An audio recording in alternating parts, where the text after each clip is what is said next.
perspective, you've got about 48% of Americans who are dealing with a really difficult financial situation, compared to 28% of Canadians. Canadians are less stressed about the pandemic than our American neighbors, at least according to a new Angus Reid poll. Despite lockdowns and economic shocks, Canadians were less likely to say they're feeling stressed financially and more confident that Canada will be able to bring case numbers down. People who are stressed about the pandemic were really overwhelmingly likely to be supporting Joe Biden, and those who aren't really that worried about it were much more likely to be supporting Donald Trump. Those political differences continued on this side of the border, with past Conservative voters more optimistic and more likely to say it's time for things to go back to normal.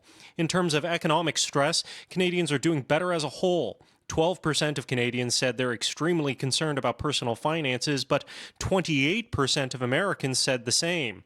That outlook is closely tied to income, with economic stress lower for those making six figures a year.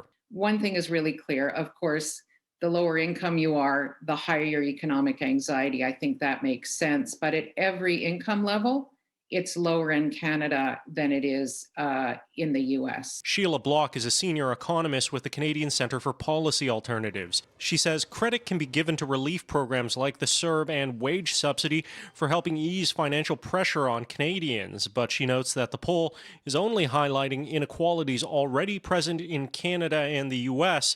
before the pandemic. What this survey highlights is the clear need for the Canadian government to continue to take concrete action to reduce inequality, because it really has been exposed and exaggerated as a result of this pandemic.